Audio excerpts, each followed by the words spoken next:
আচ্ছা, প্রথম যে প্রশ্নটা বলছে সেটা দেখো, নিচের কোন ক্ষেত্রে ডাল্টনের আংশিক চাপের সূত্র কাজ করে না। ঠিক আছে, দেখো ডাল্টনের আপেক্ষিক চাপ সূত্র, যেটা ইংলিশ হচ্ছে নিচে লেখা আছে ডাল্টনস ল অফ পার্শিয়াল প্রেশার, এটা অ্যাকচুয়ালি গ্যাসের ওপর কাজ করে। ওকে, তো ডেফিনেটলি তুমি দেখতে পাচ্ছ প্রত্যেকটা গ্যাসের কম্বিনেশন দেওয়া আছে। একটাতে আছে CO2 এবং N2, একটাতে আছে কার্বন মনোক্সাইড এবং CO2, একটাতে আছে কার্বন মনোক্সাইড এবং N2 মানে নাইট্রোজেন, আর একটাতে আছে সালফার ডাইঅক্সাইড এবং ক্লোরিন। ঠিক আছে, তো মনে রাখবে এখানে অ্যান্সার তোমাদের কোনটা হবে, D will be the correct answer হবে। ঠিক আছে, এগুলো কেন অ্যান্সার হবে না, তার জন্য তোমাকে জানতে হবে ডাল্টনস ল অফ পার্শিয়াল প্রেশার কী বলছে। ডাল্টনস ল অফ পার্শিয়াল প্রেশার চারটে পয়েন্টের কথা বলে। ফার্স্ট পয়েন্ট হচ্ছে দুই বা ততোধিক গ্যাস থাকবে। ঠিক আছে, দুই বা তার বেশি কি থাকবে, গ্যাস থাকবে, এবং গ্যাসের মিশ্রণ থাকবে বেসিক্যালি। ঠিক আছে, কি থাকবে, গ্যাস, গ্যাস দুই বা তার বেশি কি থাকবে, তোমার গ্যাস থাকবে। এটা হচ্ছে প্রথম কথা, মানে গ্যাসের মিশ্রণ থাকবে। 2 নম্বর পয়েন্ট যেটা, সেটা হচ্ছে তারা বিক্রিয়াশীল হবে না। ঠিক আছে, বিক্রিয়া করবে না, অর্থাৎ তারা একে অপরের মধ্যে বিক্রিয়া করবে না, বিক্রিয়া করবে না। এই দুটো পয়েন্টকে তুমি যদি খেয়াল রাখো, এর আরও পয়েন্ট আছে, দুটো পয়েন্টকে তুমি খেয়াল রাখো, তাহলে তুমি দেখতে পাচ্ছ যে এই যে সালফার ডাইঅক্সাইড এবং ক্লোরিন, এরা রেডি বিক্রিয়া করে। ঠিক আছে, যেহেতু রেডি বিক্রিয়া করে, ফলে এরা তো অ্যান্সার হবে না। বাকিগুলো সবকটাতে ডাল্টনস ল অফ প্রেশার খাটতে পারে। ক্লোরিন এবং কার্বন ডাইঅক্সাইড এবং নাইট্রোজেন বিক্রিয়া করে না, কার্বন মনোক্সাইড এবং কার্বন ডাইঅক্সাইড বিক্রিয়া করে না, কার্বন মনোক্সাইড এবং নাইট্রোজেনও বিক্রিয়া করে না। ফলে এদের সবার জন্য ডাল্টনস ল অফ প্রেশার খাটবে, কিন্তু এই ডিতে কিন্তু খাটবে না। কারণ কি, এই পয়েন্টটার জন্য খাটবে না। ঠিক আছে, তো এই দুটো পয়েন্ট আমি এখানে তোমাকে বললাম। ডাল্টনস ল অফ পার্শিয়াল প্রেশার আরও পরে ডিটেলে আমি আলোচনা করবো, একটু পরেই আলোচনা করবো। ঠিক আছে, চলো আমরা সেকেন্ড পয়েন্টে যাই। 2 নম্বর দাগ দেখো, বিবৃতি এবং কারণ দিয়েছে ওই ডাল্টনস ল অফ পার্শিয়াল প্রেশারের উপর বেস করি। বলেছে NH3 মানে হচ্ছে, এখানে দেখতে পাচ্ছি অ্যামোনিয়া রয়েছে এবং HCl মানে দুটো গ্যাস রয়েছে এখানে। তো বলছে যে NH3 এবং HCl এই দুটো গ্যাস যখন মিশ্রণ ঘটাচ্ছ, ডাল্টনের আংশিক চাপ অনুসরণ করে, মানে এই দুটো গ্যাসের মিশ্রণ ডাল্টনের আংশিক চাপ সূত্র অনুসরণ করে, অর্থাৎ ডাল্টনস ল অফ পার্শিয়াল প্রেশারকে অনুসরণ করে। এই যে বিবৃতিটা বলা হয়েছে, বিবৃতি কিন্তু ভুল। কেন বিবৃতি ভুল, কারণে বলছে গ্যাস দুটি একে অপরের সাথে বিক্রিয়া করে না, এটাও ভুল। কারণ হচ্ছে গ্যাস দুটি একে অপরের সাথে বিক্রিয়া করে। আমার কথা বোঝা যাচ্ছে? অর্থাৎ তুমি যদি আমি বলে দিই NH3 আর HCl, ঠিক আছে, এই দুটো গ্যাসকে যদি রাখো, তাহলে এরা বিক্রিয়া করবে এবং উৎপন্ন করবে NH4Cl। ঠিক আছে, কি উৎপন্ন করবে, NH4Cl। এই NH4Cl এটা হচ্ছে অ্যামোনিয়াম ক্লোরাইড। যেহেতু অ্যামোনিয়াম ক্লোরাইড উৎপন্ন হচ্ছে, মানে এরা বিক্রিয়া করছে, আর বিক্রিয়া করলে ডাল্টনের আংশিক চাপ সূত্র খাটে না। সেহেতু আমরা এখানে বলবো কি, বিবৃতি এবং কারণ দুটোই ভুল। This is the correct answer here. Okay, চল নেক্সট পরের প্রশ্ন। 3 নম্বর দেখো, বলছে বিবৃতি এবং কারণ একই, সেম ধরনের প্রশ্ন। ডাল্টনের মতে বিক্রিয়াশীল দুই বা ততোধিক গ্যাসের মিশ্রণের মোট চাপ গ্যাসগুলির আংশিক চাপের সমষ্টির সমান হয়। অ্যাকচুয়ালি এই যে বিবৃতিটা দেওয়া হয়েছে, এটা ডাল্টনের ল অফ পার্শিয়াল প্রেশারের ওপরই বেস করে দেওয়া হয়েছে, এবং বিবৃতিটা রং কেন, ডাল্টনের মতে এটা বিক্রিয়াশীল হবে না, এটা বলা হবে বিক্রিয়াশীল নয় এমন দুই বা ততোধিক।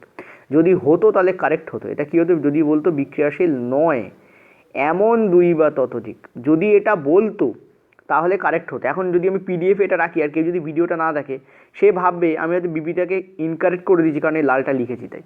অ্যাকচুয়ালি তো মনে রাখতে হবে, এই কালো করে যেটা লেখা আছে সেটা হলে বিবৃতিটা রাইট হবে না, রং হয়ে যাবে। কিন্তু যেটা লালটা আমি অ্যাড করে দিলাম, এইটুকু যদি আমরা রাখি, এখানে বিক্রিয়ার কথাটা হবে না, যদি রাখি তাহলে কি হয়ে যাবে, তোমাদের এটা রাইট হয়ে যাবে। তার মানে ডাল্টনের মতে বিক্রিয়াশীল নয় দুই বা ততোধিক গ্যাসের মিশ্রণের মোট চাপ গ্যাসগুলি আংশিক চাপের সমষ্টির সমান হয়। আমি একটু আগে বলেছি ডাল্টনের লয়ের দুটো মেন পয়েন্ট ছিল, এক হচ্ছে দুই বা ততোধিক গ্যাস থাকতে হবে এবং তাদের মধ্যে বিক্রিয়া হবে না এরূপ গ্যাস থাকতে হবে তারা। তাহলে কী হবে, একটা পাত্রে যদি ওই গ্যাসগুলোকে একসঙ্গে ঢুকিয়ে দাও, ঠিক আছে, তাহলে তাদের যে মোট চাপ হবে সেটা ওই গ্যাসগুলি আলাদা আলাদা করে যে আংশিক চাপ হচ্ছে তাদের সমষ্টির সমান হবে। ঠিক আছে, এর যে নিউমেরিক্যাল ফ্যাক্টরটা একটু পরে তোমাদের করাচ্ছি আমি। কারণ কি বলছে, কারণ বলছে গ্যাসগুলি বিক্রিয়ার মাধ্যমে এমন গ্যাস তৈরি করে যার চাপ বিক্রিয়াশীল গ্যাসগুলির মোট চাপের সমান হয়। এটাও রং হয়ে যাবে, এর কারণ বিক্রিয়া হবে না, এটাই ডাল্টনের লয়ের প্রাথমিক বৈশিষ্ট্য বা প্রাথমিক ক্যারেক্টারিস্টিক্স। সেজন্য বিক্রিয়ার মাধ্যমে বললেই আমরা কেটে দেবো। ঠিক আছে, আমরা এখানে দেখতে পাচ্ছি বিবৃতি এবং কারণ দুটোই আমাদের কী হয়ে যাচ্ছে, রং হয়ে যাচ্ছে। ক্লিয়ার হলো, আশা করি বুঝতে পারছো। তাহলে আমি কি বললাম, ডাল্টন লয়ের দুটো জিনিস ছিল, এক দুই বা ততোধিক গ্যাসের মিশ্রণ হতে হবে। 2 নম্বর পয়েন্ট হচ্ছে তাদের বিক্রিয়া হবে এমন নয়, তারা বিক্রিয়া করবে না, নিজেদের মধ্যে বিক্রিয়া করবে না, তবেই ডাল্টনস ল অফ পার্শিয়াল প্রেশার কাজ করবে। ঠিক আছে, অর্থাৎ ডাল্টনের আংশিক চাপের সূত্র কাজ করবে। চলো নেক্সট ফোর্থ কোশ্চেনে। আচ্ছা, নেক্সট পরের প্রশ্ন বলছে দেহের ভারসাম্য নিচের কোনটির দ্বারা রক্ষিত হয়। ঠিক আছে, চিন্তা করার কোনো কারণ নেই। ডাল্টনের পার্শিয়াল যে বললাম, যেটা ডাল্টনস ল অফ পার্শিয়াল প্রেশার, এটা তো যদি তোমাদের দরকার হয় আমি তোমাদের দিয়ে দেবো, চিন্তা করার কোনো কারণ নেই। ওই তিনটে প্রশ্ন অ্যাকচুয়ালি এলপি থেকে তোলা পড়েছিল বলে আমি তোমাদের তুলে দিয়েছিলাম। নেক্সট বলছে দেহের ভারসাম্য নিচের কোনটির দ্বারা রক্ষিত হয়, ঠিক আছে। অ্যান্সার তোমাদের কোনটা হবে তোমরা সবাই জানো আশা করি, অ্যান্সার তোমাদের হবে সেরিবেলাম, ঠিক আছে। দেখো আমি কটা পয়েন্ট একটু বলে দিই। এটা হচ্ছে second largest part of brain, মানে সব থেকে বড়ো যেটা সেটা হচ্ছে সেরিব্রাম, ঠিক আছে। এটা হচ্ছে লার্জেস্ট, সব থেকে বড় largest part of our brain কোনটা, এটা, ঠিক আছে। এটা গেল প্রথম কথা। তাহলে এইটা হচ্ছে আমাদের সেকেন্ড লার্জেস্ট, এখানে অ্যান্সার যেটা সেটা হচ্ছে আমাদের second largest part of our brain, ঠিক আছে, সেকেন্ড লার্জেস্ট। আচ্ছা, বেসিক দুটো পয়েন্ট বললাম। নেক্সট যেটা ইম্পর্টেন্ট পয়েন্ট সেটা হচ্ছে এই যে সেরিবেলাম, ঠিক আছে, এই যে সেরিবেলাম এটা হচ্ছে আমাদের হিন্ড ব্রেন মানে পশ্চাৎ মস্তিষ্কের অংশ হয়।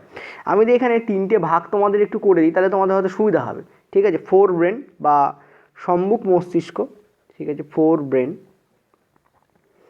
ফোর ব্রেনের মধ্যে কী কী থাকে, এক হচ্ছে থাকে সেরিব্রাম, কী থাকে সেরিব্রাম, যেটা এখানে অ্যান্সার নয়, লার্জেস্ট পার্ট।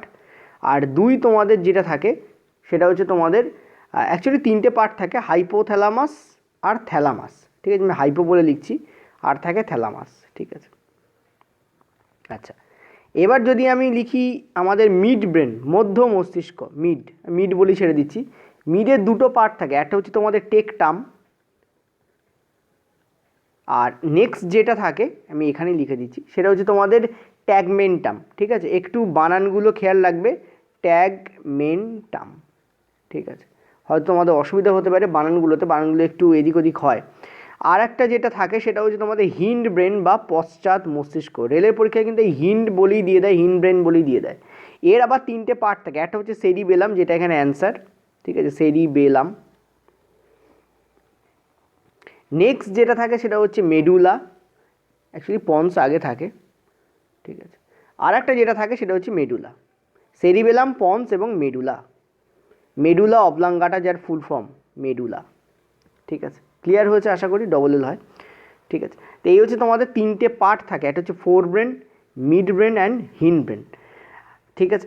এবার দেখো এদের প্রত্যেকের কাজ চাইলে আমি তোমাদের বলতে পারি, একটু বড় হবে তাহলে ভিডিওটা, চলো একটু বলেও দিই, ঠিক আছে। সেরিবেলামের যে কাজ থাকে, খুবই ইম্পর্টেন্ট কাজ, যেটা আমাদের সেরিবেলাম করে, ঠিক আছে, সেটা কি করে, এ হচ্ছে দেহের ভারসাম্য রক্ষা করে, এটা খুব ইম্পর্টেন্ট পার্ট। এই যে সেরিবেলাম দেহের ভারসাম্য রক্ষা করা সেরিবেলামের অন্যতম কাজের মধ্যে পড়ে, ঠিক আছে, সেরিবেলাম যেটা করে, ঠিক আছে। এবং কোন কোন ক্ষেত্রে করে সেরিবেলাম এই কাজটা, যখন তুমি দৌড়াচ্ছ, যখন তুমি সাঁতার কাটছো, সেই সমস্ত ক্ষেত্রে দেহের ভারসাম্য রক্ষা করার দরকার হয়, ঠিক আছে। বা সাপোজ ধরো তোমার পা পিছলে গেছে, ঠিক আছে, অনেক সময় দেখা যায় যে আমরা কোনোরকমভাবে আমাদের শরীরকে ম্যানেজ করে নিই যাতে আমরা না পড়ে যাই, বেশিরভাগ ক্ষেত্রে পড়েও যাই কিন্তু অনেক সময় ম্যানেজ করতে পারি। এই যে ভারসাম্য রক্ষা, এটা কিন্তু সেরিবেলাম অনেকটাই সাহায্য করে। সেরিব্রামের কাজ তো মানে প্রচুর কাজ। সেরিব্রামের বেসিক যেটা কাজ সেটা হচ্ছে লার্নিং, মানে শেখা, ঠিক আছে, নতুন কোনো জিনিস শেখা, বিবেচনা করা ইত্যাদি কাজ হচ্ছে সেরিব্রামের কাজ হয়। শেখা, বিবেচনা করা, আমি ছোটো ছোটো করে লিখছি, শেখা, বিবেচনা, এই দুটো কাজ মেন হয় সেরিব্রামে, ঠিক আছে। কোনো একটা জিনিস তোমাকে সামনে দেওয়া হয় যে তুমি ডিসিশান যে তুমি করবে না করবে না, ঠিক আছে, এইটার ক্ষেত্রে যে বড় অংশটা কাজ লাগে সেটা হচ্ছে সেরিব্রামই করে, ঠিক আছে। চিন্তা, বিবেচনা, আরেকটা জিনিস যেটা সেটা হচ্ছে মেমোরি, ঠিক আছে, মনে রাখার ক্ষমতা, মেমোরি অ্যাকচুয়ালি সেরিব্রামের বাংলা হচ্ছে গুরু মস্তিষ্ক, তো আশা করি বুঝতে পারছো। আচ্ছা, মেডুলা অবলাঙ্গাটা আমি ছোটো ছোটো করে লিখছি। মেডুলা অবলাঙ্গাটার কাজ কি, মেডুলা অবলাঙ্গাটার মেন যে কাজ সেটা হচ্ছে যে অ্যাকচুয়ালি অনেক কাজ আছে, মেন যে কাজটা করে সেই মানে মেডুলা অবলাঙ্গাটা সেটা হচ্ছে ব্লাড ভেসেল যেটা থাকে, মানে আমাদের শরীরে যে বিভিন্ন শিরা, ধমনী ইত্যাদি আছে, তারা কতটা ছোট হবে, সংকুচিত হবে এবং কতটা ফুলে উঠবে, এই ডিসিশানটা নেয় মেডুলা অবলাঙ্গাটা, মানে অনেকটা এর উপর নির্ভর করে। বেসিক্যালি সবাই মিলে কাজটা করে কিন্তু মেজর পোর্শন মেডুলা অবলাঙ্গাটা করে। এছাড়াও রেসপিরেশন মানে শ্বসন বা শ্বাস এবং আমাদের শরীরে দেখো ব্লাড ভেসেল যেটা হয় না, সেটা যখন ফুলে ওঠে তখন তার মধ্যে দিয়ে রক্ত বেশি পরিমাণে যায়, আর ব্লাড ভেসেল যখন সংকুচিত হয় তখন তার মধ্যে রক্ত কম পরিমাণে যায়। অর্থাৎ আমাদের ব্লাড প্রেশার অনেকটা মেডুলা অবলাঙ্গাটা দিয়ে কিন্তু কী হয়, নিয়ন্ত্রিত হয়, ঠিক আছে। তো রক্তচাপ, এই কথাটা তুমি লিখতে পারো এখানে, ঠিক আছে, রক্তচাপ এটাও কিন্তু নিয়ন্ত্রণ করে কি মেডুলা অবলাঙ্গাটা, ঠিক আছে। শ্বাস মানে ব্রিদিং কিন্তু নিয়ন্ত্রণ করে। নেক্সট হচ্ছে আরেকটা জিনিস যেটা নিয়ন্ত্রণ করে সেটাকে বলি আমরা প্রতিবর্ত ক্রিয়া, রিফ্লেক্স, ঠিক আছে, প্রতিবর্ত ক্রিয়া, ছোটো করে এখানে লিখছি প্রতিবর্ত ক্রিয়া, ধরো তোমার গায়ে মশা বা মাছি বসেছে, তোমার হাতটা অজান্তেই উঠে যায়, ঠিক আছে, অজান্তেই উঠে যায়, এই যে ব্যাপারটা, বা তোমার চোখের সামনে ধূলিকণা এসে যাচ্ছে, তোমার চোখের পলকটা অজান্তেই পড়ে যায়, এই যে ব্যাপারটা, এটাকে আমরা প্রতিবর্ত ক্রিয়া বা রিফ্লেক্স, এটা কিন্তু মেডুলা অবলাঙ্গাটা অনেকটা নিয়ন্ত্রণ করে, ঠিক আছে। আচ্ছা, পন্স কি, দেখো স্পাইনাল কর্ড এবং মেন যে ব্রেন আমাদের মস্তিষ্ক, এই দুটোর মধ্যে মাঝখানে ঠিক থাকে পন্স রিজিয়ন। পন্স কার কার মধ্যে থাকে বললাম, স্পাইনাল কর্ড, ঠিক আছে, মানে আমাদের কাণ্ড যেটা সুষুম্না কাণ্ড, তার এবং ব্রেন এই দুটোর মাঝখানে কে থাকে, এই হচ্ছে পন্স রিজিয়ন থাকে।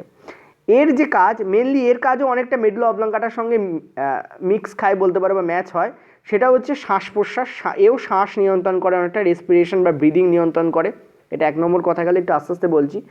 নেক্সট আর্টারি নিয়ন্ত্রণ করে, সেটা হচ্ছে স্লিপ সাইকেল, ঠিক আছে, অর্থাৎ আমাদের ঘুমের যে ব্যাপার সেইটা নিয়ন্ত্রণ, তুমি দেখবে তুমি সারা রাত জেগে থাকতে পারবে না, তোমার অসুবিধা হবে, ঠিক আছে। এখন তো অনেকে 1টা 2টো পর্যন্ত জেগে থাকে, কিন্তু যত বয়স বাড়বে তত দেখবে তোমার ঘুম ঘুম পাবে, 12টার পরে বা 1টার পরে তোমার প্রবলেম হবে, দেহ বোঝে কী করে যে এই সময় তোমার ঘুমের দরকার, এই পন্স রিজিয়ন দিয়ে কিন্তু এটা বুঝতে পারে, ঠিক আছে। তো এইগুলো তোমাদের মেজর ওয়ার্ক, সেই জন্য আমি তোমাদের এখানে লিখে দিলাম। এছাড়াও আমাদের মস্তিষ্কের প্রচুর প্রচুর কাজ আছে এবং প্রচুর প্রচুর অংশ আছে, ঠিক আছে। চলো নেক্সট আমরা পরেরটায় যাব, 5 নম্বরে যাব। ভেরি ইম্পর্টেন্ট প্রশ্ন, ক্রিসমাস ডিজিজ নিচের কোনটাকে বলা হয়? রেলে পরীক্ষায় পড়ার প্রশ্ন, রিসেন্ট জেএনএম এর প্রশ্নটা পড়েছে, ঠিক আছে। অ্যান্সার তোমাদের কী হবে? Haemophilia B. এতে কি হয়, শরীরের বিভিন্ন অংশে রক্ত জমাট বাঁধে না, ঠিক আছে, প্রপারলি, মানে ধরো কেটে গেল তো রক্তক্ষরণ চলতেই থাকবে, রক্ত জমাট বাঁধে না, ঠিক আছে, এটা হচ্ছে হিমোফিলিয়া বি। এটাকে বলা হয় ক্রিসমাস ডিজিজ। এটা প্রথম আইডেন্টিফাই করা হয় 1952-তে। এই যে ডিজিজ, এটা প্রথম জনসমক্ষে আসে, এরকম একটা ডিজিজ আছে, এটা কত সালে আসে? 1952। ভেরি ইম্পর্টেন্ট কোশ্চেন্স, ঠিক আছে, এটা অনেকবার অনেক জায়গায় পড়েছে। চলো নেক্সট আমরা 6 দাগে যাব। দেখো নিচের কোন ব্যাকটেরিয়া নাইট্রাইটকে নাইট্রেটে পরিণত করে, ঠিক আছে। একটা জিনিস একটু বলে দিই, দেখো অ্যামোনিয়া থাকে, অ্যামোনিয়ার মধ্যে কি থাকে? NH3। অ্যামোনিয়া মানে কি? NH3, আশা করি বুঝতে পারছো, মানে নাইট্রোজেন এর মধ্যে আছে, অ্যামোনিয়ার মধ্যে নাইট্রোজেন থাকে, ঠিক আছে। এই নাইট্রোজেন প্রথমে পরিণত হয় কিসে? নাইট্রাইটে, ঠিক আছে। কিসে পরিণত হয়? Nitrite, nitrite. এবার এই নাইট্রাইট থেকে পরবর্তীকালে কি তৈরি হয়? পরবর্তীকালে তৈরি হয় তোমাদের নাইট্রেট। কি তৈরি হয় তোমাদের? নাইট্রেট, ঠিক আছে, টর ফলে একার ট, নাইট্রেট, ঠিক আছে। কী তৈরি হয় তোমাদের? নাইট্রেট। আচ্ছা জাস্ট আ মিনিট। এবার একটা জিনিস তোমাদের বলি, এক্ষেত্রে দুটো জিনিস তোমাদের ঘটে, সেই দুটো জিনিস তোমাদের জানার দরকার। দেখো এই অ্যামোনিয়া থেকে যে নাইট্রাইট তৈরি হচ্ছে, এখানে কিছু ব্যাকটেরিয়া কাজ করে, আর এই যে নাইট্রাইট থেকে নাইট্রেট তৈরি হচ্ছে, এখানেও কিছু ব্যাকটেরিয়া কাজ করে। আমার কথা বোঝা যাচ্ছে? দেখো এখানে যে ব্যাকটেরিয়াগুলো কাজ করে তাতে এসো শব্দটা থাকে খুব, এইভাবে আমি মনে রাখি বেসিক্যালি। যেমন নাইট্রোসোমোনাস, এখানে যে ব্যাকটেরিয়া কাজ করে তার মেন এক্সাম্পল হচ্ছে নাইট্রোসো, দেখো সো চলে আসছে, দন্তসর্গ চলে আসছে, নাইট্রোসোমোনাস, খাতায় লিখে নিও কিন্তু, ভেরি ইম্পর্টেন্ট। নাইট্রোসোমোনাস কাজ করে এই অ্যামোনিয়া থেকে যখন নাইট্রাইট তৈরি হয় তখন যে ব্যাকটেরিয়া কাজ করে সেটা হচ্ছে নাইট্রোসোমোনাস। তো নাইট্রোসোমোনাস তো এখানে অ্যান্সার হবে না, কারণ এখানে নাইট্রাইট থেকে নাইট্রেট বলেছে, ঠিক আছে।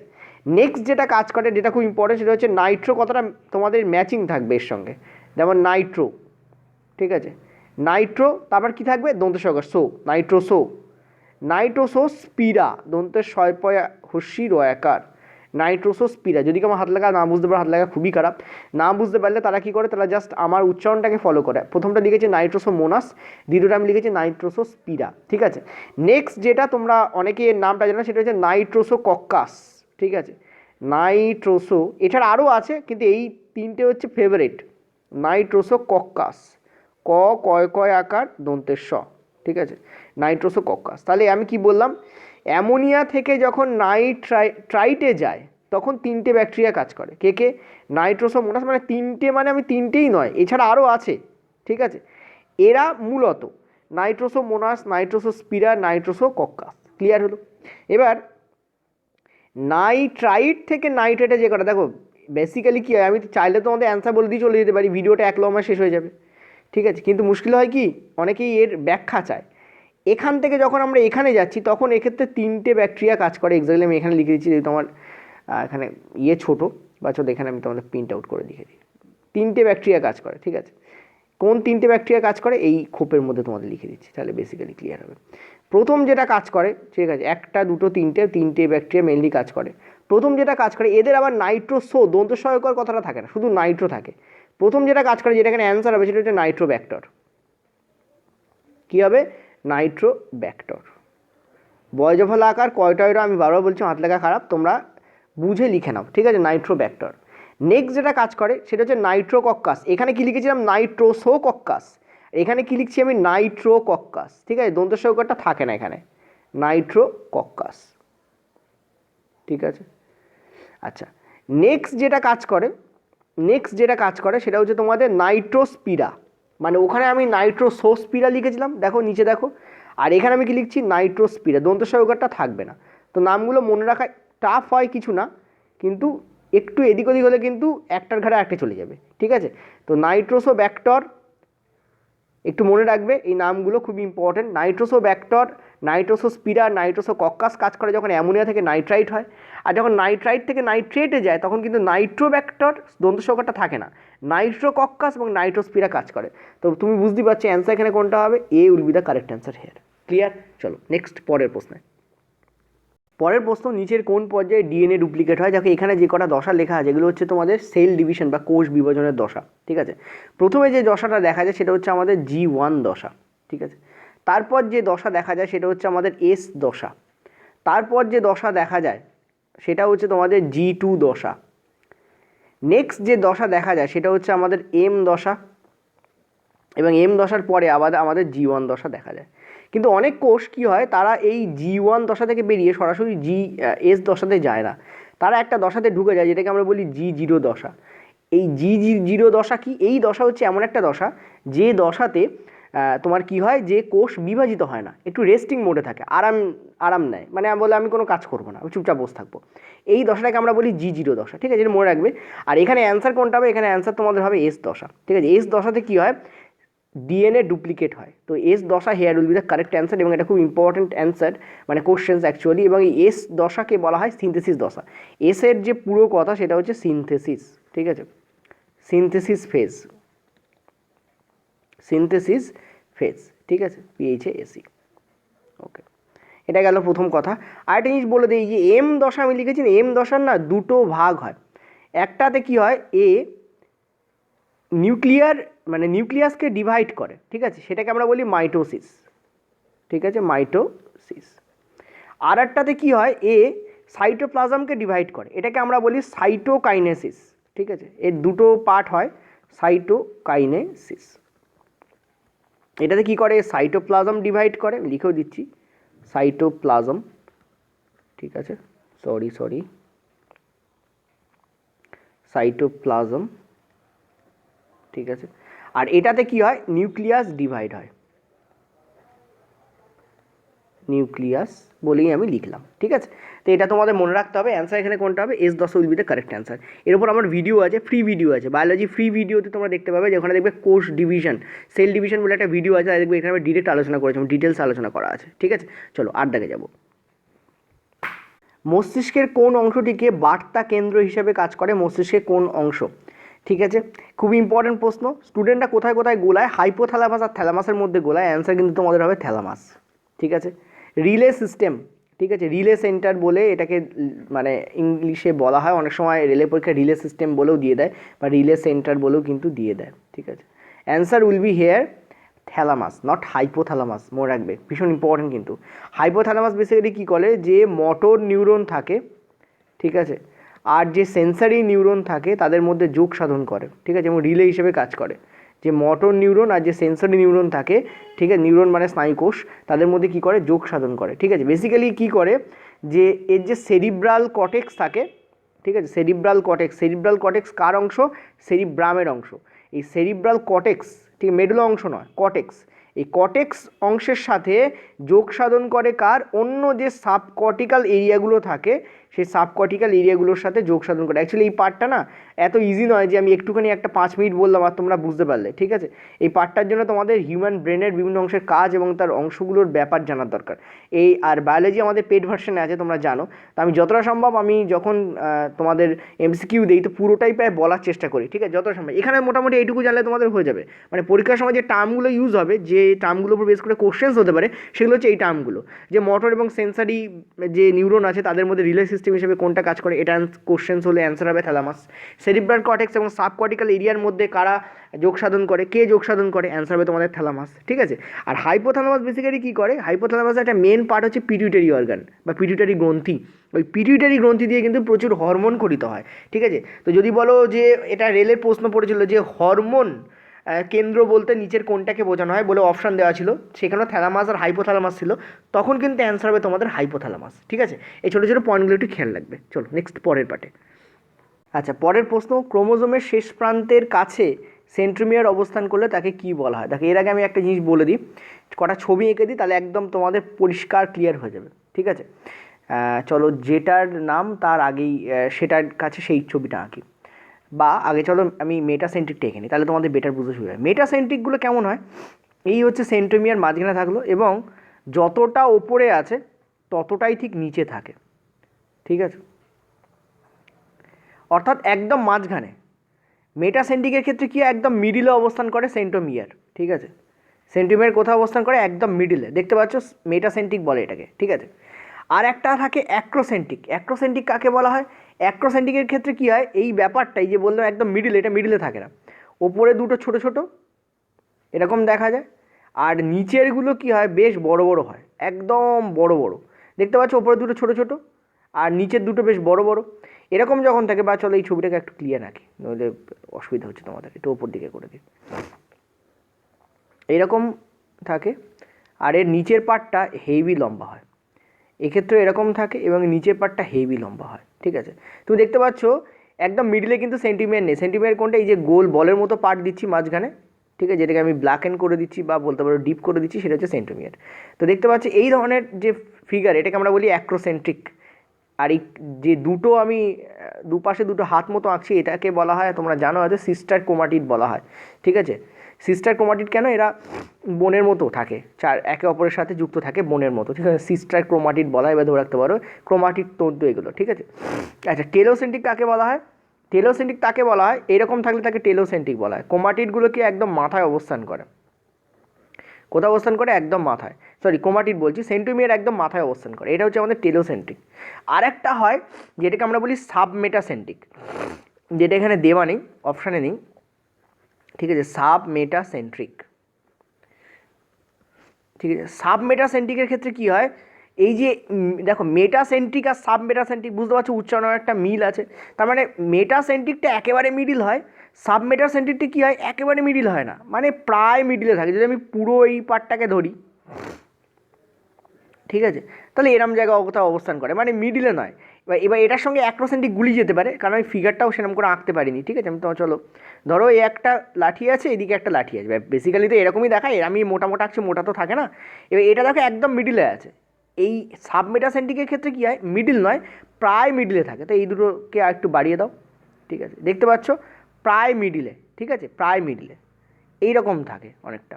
অ্যাকচুয়ালি ক্রোমোজোম কিন্তু অত মোটা মোটা দেখতে হয় না, হ্যাঁ মাইক্রোস্কোপের তলায় ফেললে একটু মোটা লাগবে বটে, কিন্তু আমি যেরকম মোটা এঁকেছি ওরকম মোটা ডেফিনেটলি হয় না, ঠিক আছে। তো এরকম আশা করি বুঝতে পারছো। তুমি দেখবে অ্যাক্রোসেন্ট্রিক আর সাবমেটাসেন্ট্রিকের মধ্যে গুলিয়ে যাবে। দেখো আমি আবার বলে দিচ্ছি তোমাদের সুবিধার স্বার্থে, ভালো করে বোঝো। তুমি দেখতে পাচ্ছ অ্যাক্রোসেন্ট্রিকের ক্ষেত্রে কী হয়, এর যে ছোট, মানে একটা বাহু ছোট একটা বাহু বড়, একদম পরিষ্কার বোঝা যায়। মেটাসেন্ট্রিকের ক্ষেত্রে একদম মিডিল অবস্থান করে, ওপরেও যতটা নিচেও ততটা লেন্থ থাকে, দুটো ক্ষেত্রেই। টেলোসেন্ট্রিকের ক্ষেত্রে কি ওপরে কিছু থাকেই না, একদম মাথাতে অবস্থান করে, আর লেজ দুটো দুপাশে দাঁড়িয়ে থাকে। সাবমেটাসেন্ট্রিকের ক্ষেত্রে কী হয়, মেটাসেন্ট্রিকের ক্ষেত্রে একেবারে মিডিলে, সাবমেটাসেন্ট্রিকের ক্ষেত্রে কী হয় প্রায় মিডিলে, কিন্তু মিডিলে নয়। ক্লিয়ার হয়েছে, মানে মিডিলে খুব কাছাকাছি পোর্শনে সেন্ট্রোমিয়ার অবস্থান করে। তো এই চারটে পার্টে ভাগ করা আছে, অ্যাক্রো, মেটা, টেলো আর সাবমেটা। ক্লিয়ার হয়েছে। এবার এখানে অ্যান্সার কোনটা হবে, চলো সেটাকে লাল কালি দিয়ে দেখাই। এখানে অ্যান্সার তোমাদের হবে টেলোসেন্ট্রিক। কেন কি, এখানে বলেছে শেষ প্রান্ত অবস্থান করে, এই দেখো শেষ প্রান্ত, একেবারে প্রান্ত দেশে অবস্থান করছে সেন্ট্রোমিয়ার। ক্লিয়ার হলো। চলো নেক্সট আমরা পরের কোশ্চেন্সে যাব। নেক্সট প্রশ্ন, ডারউইনের মতবাদ নিচের কোন তথ্যকে স্বীকার করে না? ঠিক আছে, দেখো প্রাকৃতিক নির্বাচন, যোগ্যতমের উর্বর্তন, অস্তিত্বের জন্য সংগ্রাম, এই তিনটে হচ্ছে ডারউইনের যে থিওরি আছে সেই তিনটেকেই কিন্তু স্বীকার করে।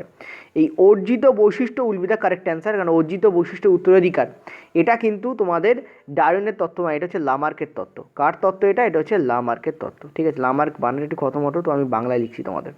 ঠিক আছে, লামার্ক, এই যে তত্ত্ব এটা লামার্কের তত্ত্ব, এবং ডারউইন পরে লামার্কের তত্ত্বকে শিলমোহর দিয়েছিলেন, কিন্তু এই তত্ত্বটা কিন্তু অ্যাকচুয়ালি ডারউইনের নয়, এই তত্ত্বটা কার? লামার্কের তত্ত্ব। এই তত্ত্ব যে ইংরাজি হয় এটা কত সালে মোটামুটি বলা হয় যে 1800 থেকে 1801। ঠিক আছে, তো তোমরা 1801 ধরতে পারো। লামার্ক এই তত্ত্বটা দিয়েছিলেন 1801 সালে, তবে লামার্ক কিন্তু প্রথম নন যিনি এই তত্ত্ব দিয়েছিলেন। ঠিক আছে, এর আগেও অনেক যারা জীব নিয়ে গবেষণা করেছেন তাদের মধ্যে এই তত্ত্ব ছিল, তবে লামার্ক প্রথম এই তত্ত্বটাকে অনেক বেশি সামনে এনেছিলেন। ঠিক আছে, অনেক বেশি সায়েন্টিফিক উপায়ে উনি এই তত্ত্বটাকে প্রতিষ্ঠিত করেছিলেন। তো এখানে এর যে ইংলিশ হয় সেটাও অনেক সময় রেলে পরীক্ষা দিয়ে দেয়, সেটা হচ্ছে ইনহেরিটেন্স অফ অ্যাকোয়ার্ড ক্যারেক্টারিস্টিক্স। আমি এটা লিখে দিচ্ছি। ঠিক আছে, থিওরি অফ, এর যে অ্যাকচুয়াল যে ফর্ম হয় সেটা হচ্ছে theory of inheritance of acquired characteristics. Acquired মানে অর্জিত, ইনহেরিটেন্স মানে উত্তরাধিকার। ঠিক আছে, অ্যাকোয়ার্ড ক্যারেক্টারিস্টিক্স মানে বৈশিষ্ট্য। ঠিক আছে, ক্যারেক্টারিস্টিক্স এই হচ্ছে এর ফুল ফর্ম। ঠিক আছে, থিওরি অফ ইনহেরিটেন্স অফ, ইনহেরিটেন্সের টি কাটিনি আমি, ইনহেরিটেন্স অফ অ্যাকোয়ার্ড ক্যারেক্টারিস্টিক্স। ঠিক আছে, চলো নেক্সট পরের প্রশ্নে যাবো আমরা। কোন প্রাণীতে রিজেনারেশন পদ্ধতি দেখা যায়? ঠিক আছে, কি হয় রিজেনারেশন পদ্ধতি? রিজেনারেশন পদ্ধতি হচ্ছে, ধরো সাপোজ একটা প্ল্যানেরিয়া আছে, প্ল্যানেরিয়া দেখতে কেমন হয় বলে দিচ্ছি। দেখতে হয় একটা প্ল্যানেরিয়া এরকম দেখতে হয়। ঠিক আছে, প্ল্যানেরিয়া দেখতে হয় এরকম দেখতে হয়, আইসক্রিমের মতো দেখতে হয়। ঠিক আছে, এরকম দেখতে হয়। তো এই প্ল্যানেরিয়াকে তুমি যদি এখান থেকে একটা কাট করো, এখান থেকে একটা কাট করো, এবং এটাকে তিনটে খণ্ডে ভাগ করে দাও, তুমি দেখবে এরা ওই তিনটে খণ্ড দিয়ে একটা পূর্ণাঙ্গ প্ল্যানেরিয়া তৈরি হচ্ছে। অর্থাৎ অনেকটা কীরকম জানো তো, তোমার আঙুলকে তুমি ব্লেড দিয়ে 3 খণ্ড করলে দেখলে প্রত্যেকটা অঙ্গ থেকে একটা করে আঙুল বেরোচ্ছে, অনেকটা এরকম, এবং খুব দারুণ জিনিস। এবং এরকম যদি আমাদের থাকতো কত ভালো হতো বলো তো। আমি বলি এদেরকে রক্তবীজের ফ্যামিলি। তো এটা অ্যান্সার তোমাদের হবে কি? Planaria will be the correct answer. ঠিক আছে, একটা কাটলে তিনটে হয়, দেখো না, একটা ছিল তিনটে হয়ে যাবে, তুমি যদি তিন খণ্ড করো, 4 খণ্ড করলে 4টে হবে, দারুণ জিনিস। ঠিক আছে, তো প্ল্যানেরিয়া। ওকে, তো অ্যান্সার এখানে কী হবে? প্ল্যানেরিয়া। এবার একটা জিনিস তোমাদের বলি, এই যে সাইকন বলেছে না, সাইকন হচ্ছে স্পঞ্জ, এটা তো প্ল্যানেরিয়া, দেখতেই পাচ্ছ। চলো একটু অন্য কালে দিয়ে করি। এই যে সাইকন, সাইকন হচ্ছে স্পঞ্জ ফ্যামিলির মধ্যে পড়ে, মানে পরিফেরা পর্বভুক্ত সাইকন। ঠিক আছে, পরিফেরা। সাইকনের ক্ষেত্রে যেটা দেখা যায় সেটা হচ্ছে সাইকন তোমাদের মেনলি বার্ডিং পদ্ধতি ব্যবহার করে। ঠিক আছে, ও দেহে কুঁড়ি তৈরি হয়, কুঁড়িটা নিচে পড়ে এবং নতুন সাইকন তৈরি হয়। আর ও সেক্সুয়াল পদ্ধতিও ব্যবহার করে, বার্ডিং কিন্তু সেক্সুয়াল নয়। ঠিক আছে, বার্ডিং হচ্ছে আসেক্সুয়াল। অযৌনজনন পদ্ধতি হচ্ছে বার্ডিং, মানে বার্ডিং। আর সেক্সুয়াল পদ্ধতিও ইউজ করে, স্পার্ম ইউজ করে। ঠিক আছে, আর এটা সাইকন, এটা হচ্ছে এক প্রকারের স্পঞ্জ। সাইকন হচ্ছে এক প্রকারের স্পঞ্জ, ওতে পরিফেরা পর্বভুক্ত। আর শামুক আর ঝিনুক তো তোমরা জানো যে এরা হচ্ছে মোলাস্কা পর্বভুক্ত। ঠিক আছে, মোলাস্কা, এবং এরা সেক্সুয়াল রিপ্রোডাকশন ইউজ করে। মোলাস্কা পর্বভুক্ত এবং এরা কী করে? সেক্সুয়াল রিপ্রোডাকশন কিন্তু ইউজ করে। ঠিক আছে, এটা তোমাদের ইম্পর্টেন্ট জিনিস, কয়েকটা তথ্য এখানে দিলাম। আচ্ছা নেক্সট চলো, এখানে অ্যান্সার কোনটা হবে? Planaria will be the correct answer. চলো 12 দাগে, 12 দাগ দেখো, পরের প্রশ্ন বলছে নিচের কোনটি আরএনএর গঠনগত উপাদান নয়? ঠিক আছে, এটা বুঝতে গেলে তোমাকে কিছু ইনফরমেশন আগে জানতে হবে। যেমন ধরো আরএনএর মধ্যে যে সুগার থাকে সেটা কী ধরনের সুগার থাকে আমরা বলে দিই, বা আমি অ্যাকচুয়ালি বলে দিই। প্রথমে তোমাদের বলছি সুগারের কথা, এটা 1 নম্বর। ঠিক আছে, দেখো 2 প্রকারের সুগার থাকে। একটা হচ্ছে ডিঅক্সি রাইবোজ, আস্তে আস্তে লিখছি, নিজেরা খাতায় লিখে নিতে পারো, পিডিএফও দেওয়া থাকবে। ঠিক আছে, ডিঅক্সি রাইবোজ। পিডিএফ তোমাদের অলস করে দেয়, এটা অলওয়েজ মাথা রাখবে।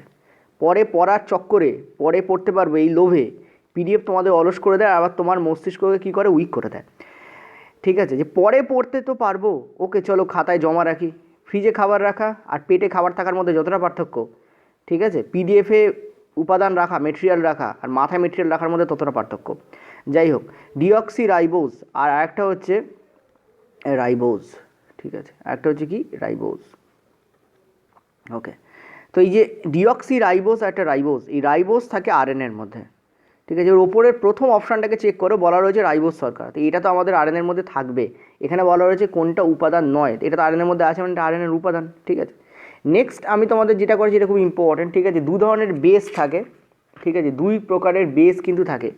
একটা হচ্ছে তোমাদের N2 বেস, বলে দিই N2রই দুই প্রকারের বেস থাকে, নাইট্রোজেন ঘটিত দুই প্রকারের বেস থাকে, একটা হচ্ছে পিউরিন, ঠিক আছে, আর একটা হচ্ছে পিরিমিডিন। ঠিক আছে, পিউরিন বেস দুই প্রকারের হয়, একটা হচ্ছে অ্যাডেনিন, অ্যাডেনিন শব্দটা তোমরা অনেকবার শুনেছো, অ্যাডেনিন, ঠিক আছে, আর তোমাদের যেটা থাকে সেটা হচ্ছে গুয়ানিন। আর কি থাকে? গুয়ানিন। এই অ্যাডেনিন আর গুয়ানিন এই দুটোই কিন্তু তোমাদের আরএনএতে থাকে। ঠিক আছে, আর থাকে পিরিমিডিন বেস, পিরিমিডিন। খুব কম জায়গায় এইসব জিনিসপত্র পাবে, আর যারা পড়ে এসছো বইতে তো ডেফিনেটলি থাকবে। ঠিক আছে, যারা এইচএস লেভেলে পড়ে এসছো তারা তো পাবেই। ঠিক আছে, এটা হচ্ছে তোমাদের সাইটোসিন, আর তোমাদের অ্যাকচুয়ালি তিনটে হয়, সাইটোসিন, ছোটো করে লিখি, সাইটোসিন হয়, নেক্সট তোমাদের ইউরাসিল হয়, আমি এটা ইউরাসিল ইংলিশে লিখছি, ইউরাসিল, আর তারপরে যেটা হয় সেটা হচ্ছে থায়ামিন। ঠিক আছে, কী হয় তোমাদের? Thymine, thymine. ঠিক আছে, সাইটোসিন, ইউরাসিল অ্যান্ড থায়ামিন, এই তিন প্রকারের বেস হয়। এবার একটা জিনিস খুব ভালো করে মনে রাখবে, এই যে তোমাদের বলছি এই যে ইউরাসিল, ঠিক আছে, এই ইউরাসিল, এই সাইটোসিন, দেখো আমি একটা জিনিস বলে দিই একটু তোমাদের আগে, রাইট দিয়ে বলে দিই। এই যে রাইবোজ কী কী এখানে থাকে সেগুলো আমি তোমাদের রাইট দিচ্ছি। আরএনএতে থাকে রাইবোজ, অ্যাডেনিন থাকে, গুয়ানিন থাকে, সাইটোসিন থাকে। ঠিক আছে, আর কি থাকে? আর ইউরাসিল থাকে। কিন্তু এই থায়ামিন কিন্তু ডিএনএতে পাওয়া যায়, আরএনএতে পাওয়া যায় না। এই যে থায়ামিন বললাম, এটা তোমাদের ডিএনএতে পাওয়া যায়, এটা কিন্তু আরএনএতে পাওয়া যায় না। তো আমাদের এখানে দেখো থায়ামিন অপশান সিতে আছে, তো এইটা আমাদের কারেক্ট অ্যান্সার হবে। ঠিক আছে, this is the correct answer here. এইটা আমাদের কিন্তু কারেক্ট অ্যান্সার হবে, কারণ এটা আরএনএর গঠনগত উপাদান নয়। এছাড়াও আরএনএতে আরেকটা জিনিস থাকে, সেটাও তোমাদের বলে দিই। আরএনএতে, এটা 3 নম্বর হবে, সরি, আরএনএতে আরেকটা জিনিস থাকে, সেটা হচ্ছে ফসফেট বেস। ঠিক আছে, কারণ তোমরা দেখতেই পাচ্ছ ফসফেট না থাকলে যুক্ত করবে কে? ঠিক আছে, তো ফসফেট বেস বা শৃঙ্খল থাকে এতে। এই তিনটে জিনিস দিয়ে আরএনএ বা ডিএনএ তৈরি হয়। তার মধ্যে বললাম পিউরিন বেজের মধ্যে যে কটাই, অ্যাডেনিন আর গুয়ানিন, সব কটাই তোমাদের আরএনএতে থাকে। পিরিমিডিন বেদের মধ্যে সাইটোসিন আর ইউরাসিল থাকে, কিন্তু থায়ামিন থাকে না। Very important point. ঠিক আছে, চলো নেক্সট আমরা পরের প্রশ্নে যাব। Thiamine will be the correct answer here. পরের প্রশ্ন 13 দাগ, খুব বেশি টাইম নষ্ট এটাতে করবো না। কোন হরমোন পত্রমোচন বিলম্বিত করে, অর্থাৎ পত্র মোচিত হতে দেয় না? অ্যান্সার হবে তোমাদের সাইটোকাইনিন। ঠিক আছে, এটা এক লম্বায় অ্যান্সার দিলাম। আর হরমোন বা প্ল্যান্ট হরমোন সম্পর্কে প্রচুর জায়গায় প্রচুর ইনফরমেশান তোমরা পাও। চলো আমরা 14 দাগে যাব। আচ্ছা, এই প্রশ্নটা বহুভাবে দেওয়া যায়। ঠিক আছে, এই প্রশ্নটা বহুভাবে দেওয়া যায়, এনসিইআরটিতে এই প্রশ্নটা বহুভাবে আছে। তো এটা তোমাদের জেএনএমে পড়ার প্রশ্ন। বলছে যদি কোনো উদ্ভিদে শস্যে ক্রোমোজোম সংখ্যা হচ্ছে, শস্য ক্রোমোজোম সংখ্যা কত বলছে? 3n। ঠিক আছে, 3n হচ্ছে 27। তো তাহলে ওই উদ্ভিদের ডিম্বাণুতে ক্রোমোজোম সংখ্যা কত হবে? এনের ভ্যালু বার করলেই বেরিয়ে যাবে। 9 will be the correct answer here. এবার তোমরা বলো স্যার 9 কেন অ্যান্সার হবে? তোমাদের মনে রাখতে হবে যে ডিম্বাণু, পোলেন বা শুক্রাণু, ঠিক আছে, উদ্ভিদের ক্ষেত্রে তো শুক্রাণু হয় না, পোলেন হয়। তো আমি এখানে শুক্রাণু বলে লিখছি। ডিম্বাণু বা শুক্রাণু, জনন কোষ যেটাকে বলা হয়, যেটাকে বলা হয় গ্যামেট, এরা হয় হ্যাপ্লয়েড। ঠিক আছে, এরা হয় কি? হ্যাপ্লয়েড। হ্যাপ্লয়েড মানে কি? হ্যাপ্লয়েড মানে হচ্ছে এন। হ্যাপ্লয়েড বলতে তুমি কি বোঝো? একটু লিখি। হ্যাপ্লয়েড বলতে তুমি কি বোঝো? হ্যাপ্লয়েড বলতে তুমি বুঝবে এন। ঠিক আছে, হ্যাপ্লয়েড মানে হচ্ছে এন, মানে এন সংখ্যক ক্রোমোজোম ওখানে আছে। ওকে, আচ্ছা, এন্ডোস্পার্ম বা শস্য, একে ট্রিপ্লয়েড সেল বলা হয়, কারণ 3টে এন থাকে। ট্রিপ্লয়েড, এন্ডোস্পার্ম, শস্য যাকে বলা হয় এন্ডোস্পার্ম। এন্ডোস্পার্ম 3n হয়। ঠিক আছে, আর হোল বডিতে যত কোষ আছে তাদের মধ্যে যে ক্রোমোজোম থাকে হোল বডি, সেটা আমাদের হিউম্যানও বলতে পারো বা আমাদের প্লান্টের কথাও বলতে পারো, সেটা হয় 2n। যদি বলতো যে পাতার কোষে কতগুলো এন আছে, মানে এন সংখ্যা বা ক্রোমোজোম সংখ্যা কত হবে, তখন এখানে তোমাদের অ্যান্সার হবে 2n, অর্থাৎ 2 × 9, অর্থাৎ 18 will be the correct answer. তখন কত অ্যান্সার হতো? 18। ঠিক আছে, এটা হচ্ছে পাতার কোনো কোষে যদি বলতো। পাতার কোষে ক্রোমোজোম সংখ্যা কত হবে? 2n হবে পাতার কোষে, কারণ পাতা হচ্ছে হোল বডির মধ্যে পড়ছে। এই তিনটে জিনিস খেয়াল রাখবে। আমি একবার বলে দিই তোমাদের, যে চলো কার্সার দিয়ে একবার দেখানো যাক, যে ডিম্বাণু বা শুক্রাণু হ্যাপ্লয়েড হয়, এন্ডোস্পার্ম ট্রিপ্লয়েড হয়, কিন্তু হোল বডি ডিপ্লয়েড হয়। ঠিক আছে, ইম্পর্টেন্ট কিন্তু খুব, এটা হচ্ছে triploid, LOID, sorry, PLOID, triploid. ঠিক আছে, আর এটা হচ্ছে তোমাদের ডিপ্লয়েড। এটা হচ্ছে তোমাদের কি ডিপ্লয়েড। এই 3-4টে জিনিস একটু মাথা রাখবে। বিভিন্ন ধরনের প্রশ্ন পড়তে পারে, বলতে পারে যে রুট টিপে যে কোষ থাকে তার মধ্যে ক্রোমোজোম সংখ্যা কত হয়, এটা এনসিইআরটির প্রশ্ন অ্যাকচুয়ালি, এনসিইআরটি ক্লাস 11-এর প্রশ্ন। রুটের যে টিপ এরকমই বলে দিয়েছি, সেখানে 36 ছিল অবশ্য। 3n = 36 যদি হয়, তাহলে একটি উদ্ভিদের রুটের বা একটি শস্য বা একটি মানে যে সদ্য জন্মানো উদ্ভিদের যে রুট টিপ হয় তার যে কোষ, তাতে ক্রোমোজোম সংখ্যা কত হবে। রুট টিপ হচ্ছে কিসের মধ্যে পড়ে, বডির মধ্যে পড়ে, তো ডেফিনেটলি 2n হবে। আমি বারবার বলছি এই 3টেই ডিফারেন্স হয়। একটা হচ্ছে শুক্রাণু বা ডিম্বাণু, উদ্ভিদের ক্ষেত্রে ডিম্বাণু বা ওভাম বা পোলেন, শুক্রাণু বলতে পোলেনকে বোঝানো হয়, পোলেন গ্রেন, সেটা হ্যাপ্লয়েড হয় অর্থাৎ n থাকে। এন্ডোস্পার্ম যেটা এখানে বলেছে শস্য, সেটা হচ্ছে 3n হয়, আর হোল বডিতে 2n হয়, ঠিক আছে। তো এখানে অ্যান্সার আমাদের কী হবে, 9 will be the correct answer. চলো নেক্সট পরের প্রশ্নে। আচ্ছা, এই প্রশ্নটা আমি তোমাদের একটু বোঝাবো এবং ধৈর্য নিয়ে বোঝাবো, 15 মিনিট মতো টাইম লাগতে পারে, একটু ভালো করে বুঝবে, ঠিক আছে। খুব ইম্পর্ট্যান্ট প্রশ্ন। দেখো, ম্যান্ডেল যে গাছ নিয়ে গবেষণা করেছেন সেটাকে আমরা বলি মটর গাছ, ঠিক আছে, পি প্লান্ট, ঠিক আছে, পি প্লান্ট। একটু ভালো করে বুঝিয়ে দিই। অ্যান্সার যদি কেউ চাও, অ্যান্সার হচ্ছে তোমাদের B will be the correct answer. B আমাদের এখানে কারেক্ট অ্যান্সার হবে, ঠিক আছে। ওকে, উত্তর জানা হয়ে গেছে। যদি কেউ চাও পরের কোশ্চেনে যেতে পারো, PLANT, নতুবা যদি কেউ বুঝতে চাও একটু সময় লাগবে। দেখো, এই হচ্ছে মটর গাছ। মটর গাছের ম্যান্ডেল যে কোনো একটা ব্যাপার নিয়ে গবেষণা করেছেন, এটা এক সংখ্যার জনন বলেছে, অর্থাৎ যে কোনো একটাই বৈশিষ্ট্যকে তুমি রাখতে পারো। তো ম্যান্ডেল কী করেছেন, প্রাথমিক অবস্থায় মটর গাছ দুই প্রকারের হয়, আমরা জানি লম্বা হয় আর বেঁটে হয়, ঠিক আছে। তো ম্যান্ডেল কী করেছিলেন, এই লম্বা আর বেঁটে দুটো গাছকে নিয়েছিলেন। লম্বার ক্ষেত্রে আমরা টিটি ধরি, লম্বার যে জিনোটাইপ বৈশিষ্ট্য বা জিনোটাইপ গঠন সেটা টিটি ধরা হয়। বেঁটে ক্ষেত্রে এটা টি ধরা হয়, কিন্তু ছোটো হাতে ধরা হয়। লম্বার ক্ষেত্রে টি কেন নেওয়া হয়, টল ফর লম্বা, টি ফর টল, ঠিক আছে, এই জন্য। আর বেটের ক্ষেত্রে লম্বাতে যা ধরা হয় তার ছোটো হাতটা বেটের ক্ষেত্রে ধরা হয়। এই দুটোর মধ্যে উনি যখন ক্রসবিট করালেন, উনি কি দেখলেন, দেখো এই টিটা আমি বলে দিই, এই যে টি, এই প্রথম টিটা গিয়ে এই দুটো টি এর সঙ্গে গুণ হবে, ঠিক আছে। তো প্রথম টি যদি গুণ হয়, প্রথম বড় হাতের টিটা ছোটো হাতের প্রথম টিটার সঙ্গে গুণ হলে টিটি দেবে, প্রথম বড় হাতের টিটা ছোটো হাতের দ্বিতীয় টির সঙ্গে গুণ হয়ে টিটি দেবে। আর এই টিটা গিয়ে সেম কাণ্ড করবে, মানে দ্বিতীয় বড় হাতের টিটা প্রথম ছোটো হাতের টি এর সঙ্গে গুণ হবে, আবার দ্বিতীয় বড় হাতের টিটা দ্বিতীয় ছোটো হাতের টি এর সঙ্গে গুণ হবে, ঠিক আছে। ধরো সাপোজ তোমার এখানে x+3 আছে আর এদিকে আছে x-1, তো তুমি কি করো, এই এক্সকে একবার এই এক্সের সঙ্গে গুণ করো, এই এক্সকে একবার 1-এর সঙ্গে গুণ করো। দ্বিতীয় ক্ষেত্রে কী করে, একটা মাঝখানে প্লাস দাও, দিয়ে কী করে এই 3 এর সঙ্গে একবার এক্সকে গুণ করো, আবার এই 3 এর সঙ্গে একবার 1কে গুণ করো। এখানে এক্স্যাক্টলি তাই হলো, ঠিক আছে। এখানে এক্স্যাক্টলি কী হলো, তাই হলো। অ্যাকচুয়ালি কী করছো, এই টিটি দিয়ে তুমি এই টিটিকে গুণ করছো বেসিক্যালি, মাঝখানে কোনো সাইন নেই। তো এই টি এর সঙ্গে একবার টি গুণ হবে, এই টি এর সঙ্গে একবার টি গুণ হবে, ফার্দার এই টি এর সঙ্গে টি গুণ হবে, আর এই টি এর সঙ্গে একবার টি গুণ হবে। ব্যাপারটা এক্স্যাক্টলি তাই হয়, ঠিক আছে, আশা করি বুঝতে পারছো। তো ম্যান্ডেল যখন পরীক্ষা করেছিলেন তখন উনি দেখলেন যে এ তো লম্বাই আর এরাও লম্বাই বেরোচ্ছে। এই যে এখানে যে কটা, এটা অল টল বেরোবে, এটা কী হবে, অল টল, সব টল বেরোবে, এটাও টল, এটাও টল, এটাও টল।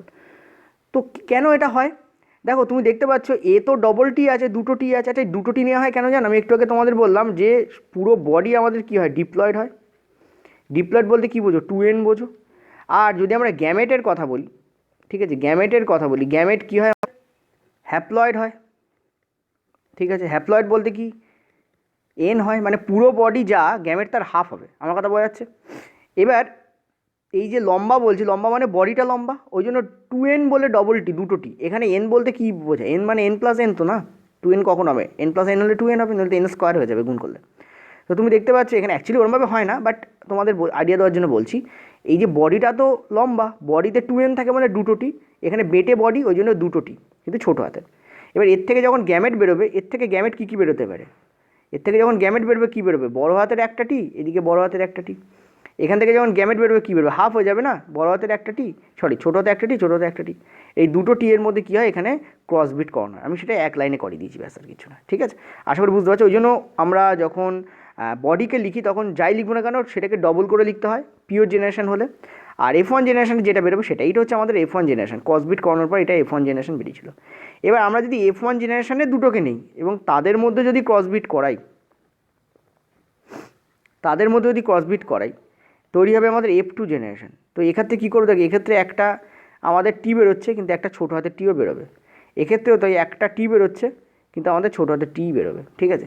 এবার আমরা কী করি, যেমন একটু আগে বললাম, ঠিক আছে, যেমন একটু আগে বললাম, এই টি এর সঙ্গে এই পুরোটাকে গুণ হবে, আবার এই ছোটো হাতের টি দিয়ে এদিকে এটাকে পুরোটাকে গুণ হবে। তো যদি করি তাহলে কী হবে, প্রথমটাকে আমার টি পাবো, তারপরটাকে আমরা কী পাবো, টি পাবো, তারপরটা আমরা কী পাবো, টিটি পাবো, তারপরটা আমরা কী পাবো, টিটি পাবো। এই হচ্ছে তোমাদের হয়। এবার তুমি দেখো F2 জেনারেশানে কীরকম চেঞ্জ হয়ে গেল দেখো। F2 জেনারেশানে এটা হচ্ছে লম্বা, এটা লম্বা, এটা লম্বা, এটা লম্বা, কিন্তু এইটা হয়ে গেল আমাদের বেটে। এবার এই লম্বার মধ্যে আবার একটা জিনিস বলি, যে অনেকে বোঝে না এটা, তবু বলে দিই ভালো করে। দেখো যখন আমরা এরকম টি লিখছি এটাকে বলা হয় হোমোজাইগাস টল, মানে এর দুটোই সেম, দুটো অ্যালিলই সেম, কিন্তু যখন অ্যালিল আলাদা হয়ে যায় এটাও টল, এই দুটোই, এটাও লম্বা, ঠিক আছে, এটাও আমাদের লম্বা, কিন্তু এটা হচ্ছে হোমোজাইগাস লম্বা, এটা হচ্ছে হেটিরোজাইগাস লম্বা, ঠিক আছে। অর্থাৎ এটাও লম্বা, এটাও লম্বা, মানে ফিজিক্যালি এও লম্বা, ফিজিক্যালি এও লম্বা, দেখতে এদের কারোর মধ্যে কোনো পার্থক্য নেই, কিন্তু জেনেটিক গঠনে পার্থক্য আছে। এর দুটো অ্যালিলই সেম। অ্যালিল বলতে কী আবার বোঝায়, এটা আবার গণ্ডগোলের জিনিস। আমি তোমার ধরে নাও জিন, দুটো জিনই সেম, ঠিক আছে, যারা বুঝতে পারছেন তার জন্য জিন ধরে যাও, জিন আর অ্যালিল আলাদা হয় অ্যাকচুয়ালি। তবু আমি বলছি দুটো জিনই সেম, এখানে দেখতে পাচ্ছ দুটো জিন আলাদা, ঠিক আছে। এরকম আলাদা আলাদা জিন নিয়ে তৈরি লম্বাকে আমরা বলি হেটিরো লম্বা, হেটিরোজাইগাস টল। এই একই ধরনের জিন নিয়ে তৈরি লম্বাকে আমরা বলি হোমোজাইগাস টল, ঠিক আছে। এবার এর ওপরই বেস করে ফিনো আর জিনো কথাটা আসে। এই যে জেনেটিক গঠন কেমন আর ফিজিক্যালি দেখতে কেমন, তার উপর বেস করেই কী আসে, জিনেটিক আর জিনোটাইপ আর ফিনোটাইপ ব্যাপারটা আসে, যেখানে জিনোটাইপ লেখা আছে। এবার তোমাকে যদি বলা হয় যে এই F2 জেনারেশন আমি তৈরি করলাম বা ম্যান্ডেল তৈরি করেছিল, তাদের ফিনো কত হবে, ফিনোটাইপ রেশিও কী হবে। দেখো ফিনোটাইপ রেশিও মানে কি, দেখতে কেমন লাগছে, তুমি দেখতে পাচ্ছ এও বাবা লম্বা, দেখতে বাইরে থেকে দেখতে কেমন লাগছে, এও লম্বা ফিজিক্যালি, এও লম্বা, এও লম্বা, কিন্তু এই বেটে। তখন আমরা দেখতে পাচ্ছি এখানে যে রেশিও আসবে সেটা আমার কী আসবে, ডেফিনেটলি বুঝতে পারছো 3:1 আসবে, 3:1 আসবে, ঠিক আছে। কিন্তু যদি বলা হয় এদের ফিনোটাইপ রেশিও তো আমার 3:1 এলো, যদি বলা হয় এদের জিনোটাইপ রেশিও কী আসবে, জিনো, ঠিক আছে। দেখো এ হচ্ছে লম্বা, কিন্তু এর দেখো দুটো টি রয়েছে, এর কিন্তু দুটো টি নেই, এর একটা বড় হাতের টি, একটা ছোটো হাতের টি রয়েছে, টি দুটোই, কিন্তু একটা বড় একটা ছোটো। 1:2:1, 1:2:1 কেন, তুমি দেখতে পাচ্ছ এর একটা পিওর লম্বা আর দুটো হচ্ছে হেটিরো লম্বা আর একটা হচ্ছে বেটে, এই জন্য একটা পিওর লম্বার জন্য 1, দুটো হেটিরো লম্বার জন্য 2 আর একটা পিওর বেটের জন্য 1। তো দেখতে পাচ্ছ জিনোটাইপ কিন্তু আর ফিনোটাইপ রেশিও আলাদা হয়ে যাচ্ছে, ঠিক আছে। এই জন্য 1:2:1 আমি এখানে লিখেছিলাম, যদি এটা সম্পূর্ণ প্রকটতার জন্য হয়। এবার তোমাদের প্রশ্ন হবে স্যার সম্পূর্ণ প্রকটতা কাকে বলে। দেখো আমরা দুই ধরনের লম্বা একটু আগে লিখেছিলাম না, ভালো করে বুঝবে। একটা লম্বা হচ্ছে, একটু তোমাদের অন্য কালে দিয়ে দেখাই, বেশিক্ষণ এক কালে ইউজ করতে ভালো লাগে না। একটা আমি লিখেছিলাম এই লম্বা, এও লম্বা, আর একটা আমি লিখেছিলাম এও লম্বা, ঠিক আছে। আচ্ছা এ লম্বা কেন, এ লম্বা তার কারণ এর মধ্যে দুটোই লম্বার অ্যালিল রয়েছে। তোমরা ধরে নাও অ্যালিল আর জিল এক, কিন্তু অ্যাকচুয়ালি কিন্তু আলাদা, আমি তোমাদের বোঝানোর জন্য বলছি। এ লম্বা কেন, এর মধ্যে দুটোই একই টাইপের অ্যালিল রয়েছে, টল আর টল, কিন্তু এ লম্বা কী করে হলো, এর মধ্যে তো একটা লম্বা অ্যালিল রয়েছে বড় হাতের টি, একটা বেটে অ্যালিল রয়েছে, তাহলে এ লম্বা কী করে এলো। এ লম্বা হলো এই কারণে, কারণ এই বেটে টিটা প্রচ্ছন্ন হয়ে গেছে, লুকিয়ে গেছে, তার বদলে এই বড় হাতের যে টি তার যে গুণাবলী সেটা বাইরে এসেছে। অর্থাৎ যখন এই দুটো জিনের মধ্যে ঝগড়া বাঁধে, মানে দুটো অ্যালিলের মধ্যে ঝগড়া বাঁধে, তখন যে বেশি লড়াকু সে বাইরে আসে আর যে কম লড়াকু সে পিছনে চলে যায়, যে পিছনে চলে যায় তার গুণাবলী দেখা যায় না, ঠিক আছে। আশা করি বুঝতে পারলে। অনেকে এরকম হয় না, অনেকের বাবা লম্বা মা বেটে, অথচ সন্তান লম্বাই হচ্ছে, এটা কেন হয়, তাদের দুজনেরই গুণাবলী এসছে, হাফ হাফ করে আসে, তাহলে কী করে হয়, বাবারটা প্রকাশিত হয়েছে, মায়েরটা কী হয়েছে লুকিয়ে। এটা হয় এই কারণে, একটা জিন তার বৈশিষ্ট্য প্রকাশ করতে পারে, অপর একটা জিন কী করে বৈশিষ্ট্য প্রকাশ করতে পারে না, লুকিয়ে যায়। তো দুটোই লম্বা, কিন্তু এক্ষেত্রে এটা হেটিরো লম্বা এই কারণে, ঠিক আছে। এবার তুমি দেখতে পাচ্ছ এখানে এই যে জিন, এই যে বড় হাতের টি, এটাকে আমরা বলছি প্রকট জিন বা প্রকট অ্যালিল। এই প্রকট অ্যালিল সম্পূর্ণ প্রকট, ওই জন্য এটাকে বলা হয় সম্পূর্ণ প্রকটতা। এটাকে আমরা কি বলি, সম্পূর্ণ প্রকটতা, ফুল অ্যাপিয়ারেন্স, কমপ্লিট অ্যাপিয়ারেন্স, প্রকটতা, ঠিক আছে। আশা করি বুঝতে পারলে। এই ধরনের যে প্রকটতা এটাকে আমরা বলি সম্পূর্ণ প্রকটতা, যেখানে দুটো জিনের মধ্যে কোনো একটা সম্পূর্ণ প্রকাশ পাচ্ছে। হ্যাঁ বেটেটাও প্রকাশ পেতে পারতো, তাতে কোনো আপত্তি নেই, কিন্তু প্রকাশ পায় না। দুটো জিনের মধ্যে কোনো একটা কী হচ্ছে, সম্পূর্ণ প্রকাশ হচ্ছে, এটাকে আমরা বলি সম্পূর্ণ প্রকটতা। কিন্তু স্ন্যাপড্রাগন বলে একটা ফ্লাওয়ার আছে, যার ক্ষেত্রে এই রকম যখন আমরা করি তখন দেখতে পাই দুটো জিনের মধ্যে কোনোটাই প্রকট হয় না, ওইটাকে আমরা বলি অসম্পূর্ণ প্রকটতা। আমার কথা বোঝা যাচ্ছে, তো সেইটা একটু দেখে নেবো। স্ন্যাপড্রাগনের ক্ষেত্রে কী হয় বলে দিই, স্ন্যাপড্রাগন, ঠিক আছে, স্ন্যাপড্রাগন স্ন্যাপড্রাগন ফ্লাওয়ারের ক্ষেত্রে কী হয়, আমরা দুই প্রকারের ফ্লাওয়ার পাই। একটা হচ্ছে অ্যাকচুয়ালি তিন প্রকারের, কিন্তু প্রাথমিক অবস্থায় দুই প্রকার, একটা হচ্ছে রেড আর একটা হচ্ছে হোয়াইট, ঠিক আছে, একটা হচ্ছে রেড আর একটা হচ্ছে হোয়াইট। এবার যদি রেডের তুমি চিন্তা করো, তাহলে রেডকে আমরা যদি বড় হাতের আর নেই, ঠিক এখানে যেরকম পিওর ক্ষেত্রে আমরা বড় হাতের টিটি নিচ্ছিলাম, তাহলে হোয়াইটকে আমরা কী নেবো, এখানে যা নেবো তার ছোটোটা নেবো, ডব্লু নেবো না, ছোটো হাতে আর নিয়ে নেবো। এটা ক্যালকুলেশনের জন্য করা হয়, ঠিক আছে। এদের মধ্যে আমরা যদি ক্রস বিট করাই আমরা কী পাবো, সেই আর আর আর আর আর আর আর আর পাবো। এবার এখানে কী রেখেছিলাম, অল টল, তোমার মনে আছে হয়তো F1 জেনারেশন, এইটাও এদের F1 জেনারেশন, ঠিক আছে। F1 জেনারেশন মানে প্রথম জেনারেশন, ফার্স্ট জেনারেশনে এদের ক্ষেত্রে আমাদের কী বেরিয়েছিল, অল টল। কেন, এই যে বড় হাতের টি প্রকট হয়েছিল, ছোটো হাতের টি লুকিয়ে গেছিলো, মানে দুটো জিনের মধ্যে যে কোনো একটা সম্পূর্ণ প্রকট হয়েছিল। এই স্ন্যাপড্রাগন ফ্লাওয়ারের ক্ষেত্রে সেটা হয় না। স্ন্যাপড্রাগন ফ্লাওয়ারের ক্ষেত্রে কী হয়ে যায়, হেভি জিনিস ঘটে, সেটা হচ্ছে এই যে এগুলো যেগুলো বললাম না, তোমার কি মনে হচ্ছে এগুলো রেড হবে না, এগুলো অ্যাকচুয়ালি কী হয়, গোলাপি হয়ে যায়। এগুলো কী হয়, অ্যাকচুয়ালি গোলাপি হয়ে যায়, ঠিক আছে। অর্থাৎ না রেডের বৈশিষ্ট্য প্রকাশিত হচ্ছে, না হোয়াইটের বৈশিষ্ট্য প্রকাশিত হচ্ছে, অর্থাৎ অসম্পূর্ণ প্রকট হচ্ছে। না রেড সম্পূর্ণভাবে প্রকাশ পাচ্ছে, না হোয়াইট সম্পূর্ণভাবে প্রকাশ পাচ্ছে, দুটোর কম্বিনেশনে একটা রং আছে, যেটা হচ্ছে গোলাপি। অর্থাৎ দুটো জিনের মধ্যে কোনো একটা সম্পূর্ণ প্রকট হতে পারছে না, ঠিক আছে। এটাকে আমরা কী বলি, এটাকে আমরা বলি অসম্পূর্ণ প্রকটতা। এবার আমি একটা কাজ করছি, এই দুটো জেনারেশনের যে কোনো দুটোকে নিয়ে ক্রসবিট করাচ্ছি, ঠিক আছে। দেখো এখানে বলেছে দ্বিতীয় অপত্য, এরা হচ্ছে মা বাবা, এই যেমন এখানে মা বাবা, এদের ফার্স্ট জেনারেশন, F1 মানে ফার্স্ট জেনারেশন, প্রথম অপত্য মানে সন্তান, প্রথম সন্তান হচ্ছে এরা। এদের মধ্যে যখন ক্রসবিট করানো হবে তখন বেরোবে কি, দ্বিতীয় অপত্য। এই দেখো F2 জেনারেশন, দ্বিতীয় অপত্যতে এরা বেরিয়েছিল, এটা মটর গাছের ক্ষেত্রে বেরিয়েছিল। স্ন্যাপড্রাগনের ক্ষেত্রে কী বেরোয় দেখা যাক। চলো এখান থেকে আমরা দুটোকে তুলে নিই, এই আর নিচ্ছি, এর সঙ্গে ক্রস করাচ্ছি, আবার ওই আরের।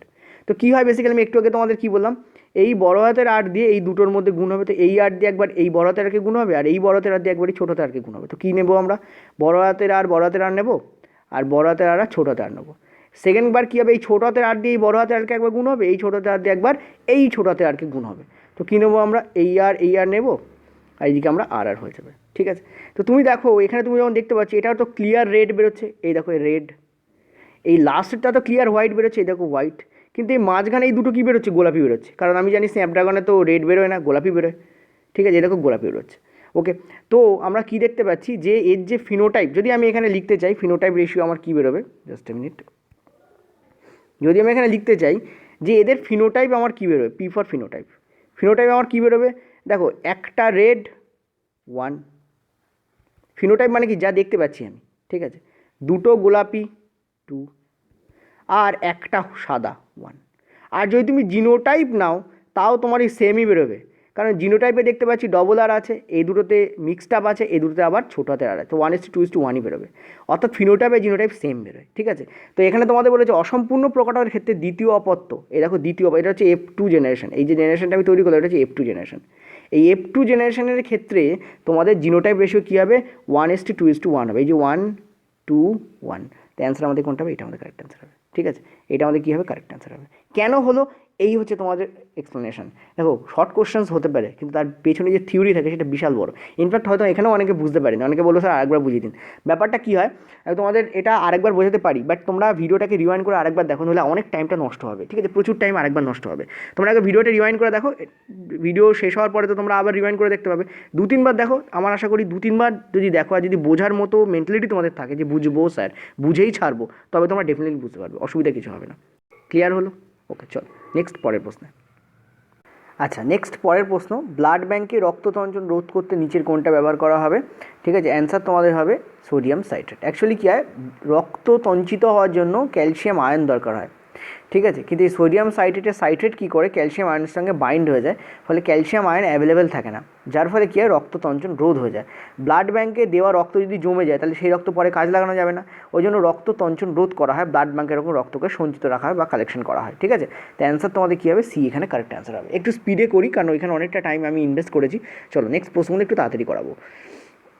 পরের প্রশ্ন, শুক্রাশয়ের কোন কোষ থেকে টেস্টোস্টেরন হরমোন খরিত হয়। আমার যে হিউম্যান রিপ্রোডাকশনের ফ্রি ক্লাস আছে, ফ্রি ক্লাসেই আমি তোমাদের করেছি, হিউম্যান রিপ্রোডাকশন পেডে আমি রাখিনি, ঠিক আছে, কারণ ফ্রিতে এত ভালো করানো আছে। তো ওখানে আমি তোমাদের হিউম্যান রিপ্রোডাকশনের আলোচনা করেছিলাম, তখন আমি ডিটেলসে আলোচনা করেছিলাম পুং জননাঙ্গ এবং স্ত্রী জননাঙ্গ সম্পর্কে, ঠিক আছে। সেখানে আমি তোমাদের বলেছিলাম যে ইন্টারস্টিশিয়াল সেল, যার একটা নাম হচ্ছে লেডিক সেল, ঠিক আছে, এই লেডিক সেল থেকেও কিন্তু, বা এর আরেকটা নাম হচ্ছে ইন্টারস্টিশিয়াল সেলের একটা নাম হচ্ছে লেডিক সেল, সেখান থেকে কিন্তু খরিত হয় শুক্রাশয়। কোথায় থাকে এই লেডিক সেল, আমি তোমাদের বলেছিলাম যে সেমিনিফেরাস যে টিবিয়ালস আছে, ঠিক আছে, সেমিনিফেরাস টিবিয়ালস তার মধ্যে পাওয়া যায়, সেমিনিফেরাস টিবিয়ালস, ঠিক আছে। তার মধ্যে কিন্তু এই লেডিক বা ইন্টারস্টিশিয়াল কোষ কিন্তু অবস্থান করে। সার্টলি কোষ কী করে, ইন্টারস্টিশিয়াল কোষকে পুষ্টি যোগান দেয়। ঠিক আছে, সার্টলি কোষের কাজ হচ্ছে টু ফিড ইন্টারস্টিশিয়াল সেল, অর্থাৎ ফিড করানো ইন্টারস্টিশিয়াল সেলকে, বা তাকে পুষ্টি প্রোভাইড করা, নিউট্রিশন প্রোভাইড করা। ঠিক আছে, চলো 18 দাগে যাবো আমরা। প্রশ্ন দেখো, রাঙা আলু এবং আলু স্ফীতকন্দ নিচের কোনটি? ঠিক আছে, দেখো রাঙা আলু হলো পরিবর্তিত, ঠিক আছে, রাঙা আলু হলো কি পরিবর্তিত মূল। ওকে, এটা ইম্পর্টেন্ট পয়েন্ট, তোমাকে মনে রাখতে হবে। আর আলু কিন্তু পরিবর্তিত কাণ্ড।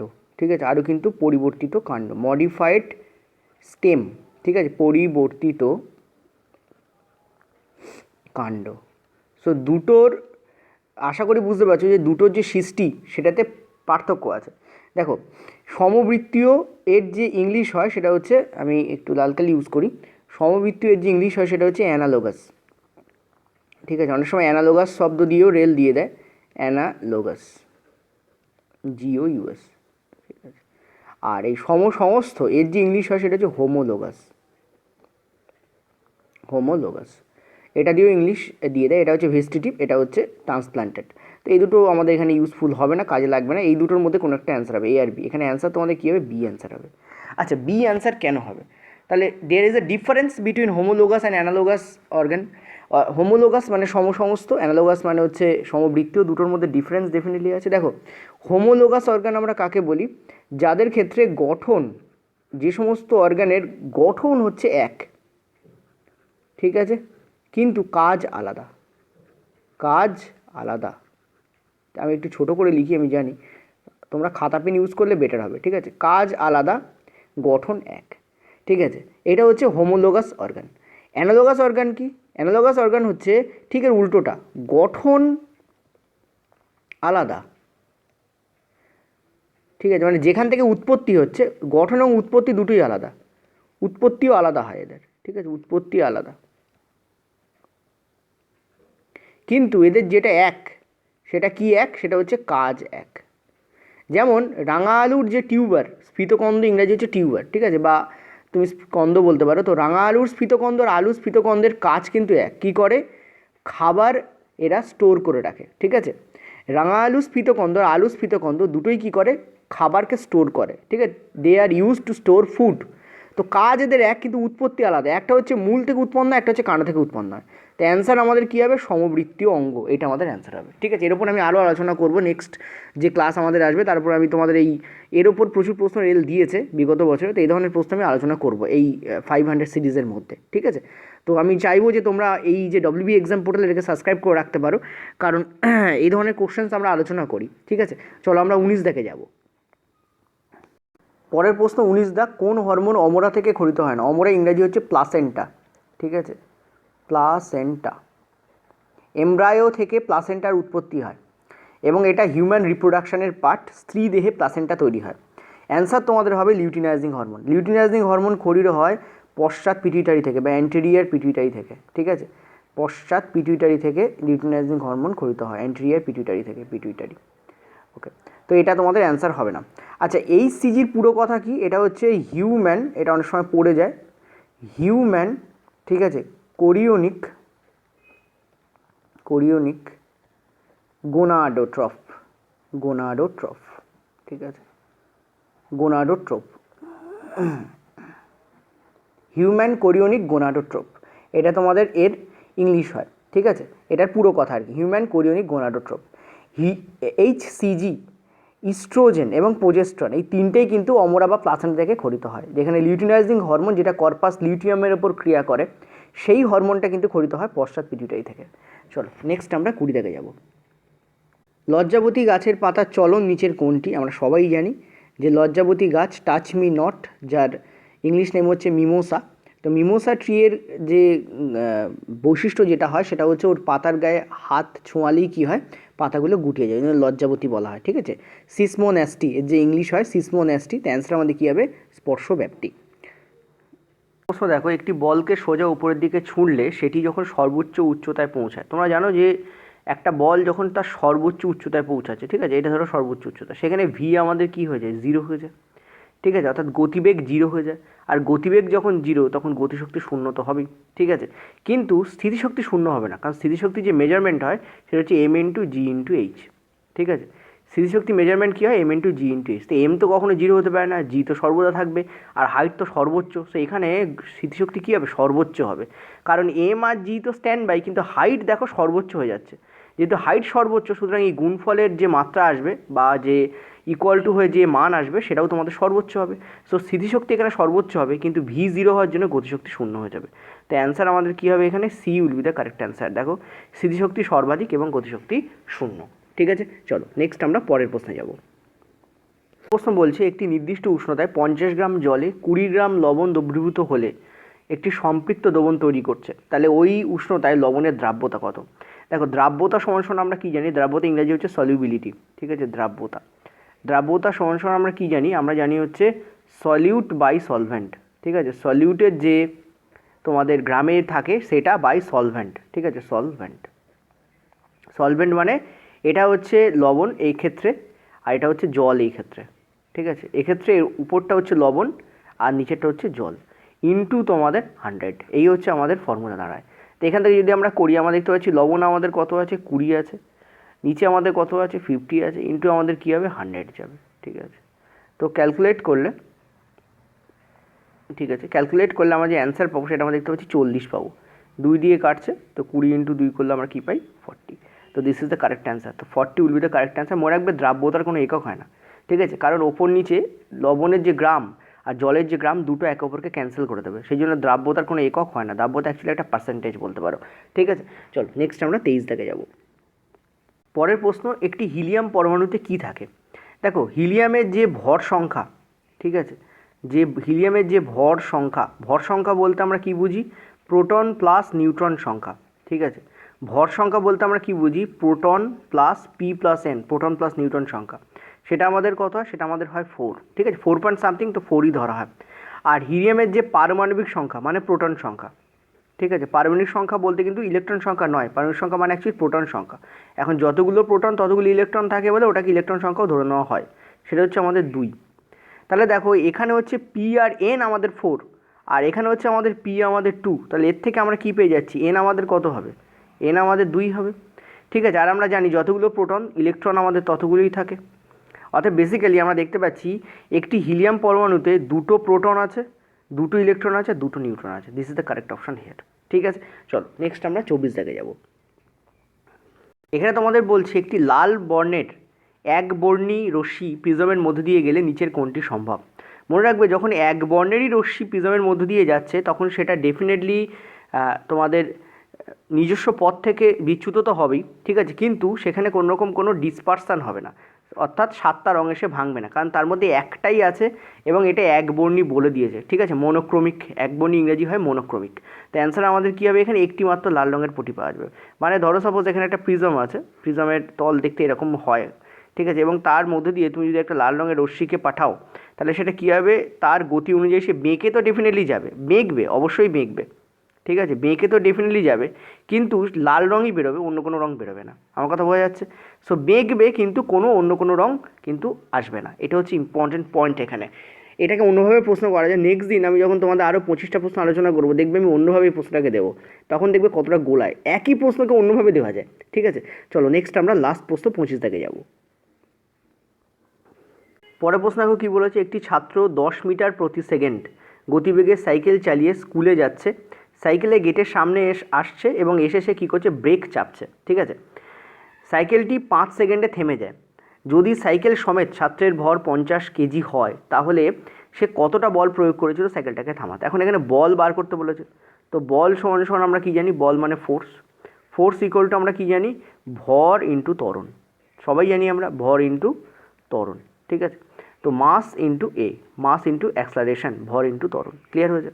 তো আমি এত কিছু লিখছি না বেসিক্যালি। এবার দেখো আমাদের ভর তো দেওয়া আছে 50 কেজি, বাট আমাদের ত্বরণ নেই। এখন দেখো থেমে যাচ্ছে মানে এই যে ত্বরণ বলছি, এই ত্বরণও হতে পারে, এখানে মন্দনও হতে পারে। ত্বরণ আর মন্দনের মধ্যে রিলেশন আছে, মন্দন হচ্ছে নেগেটিভ ত্বরণ, ঠিক আছে।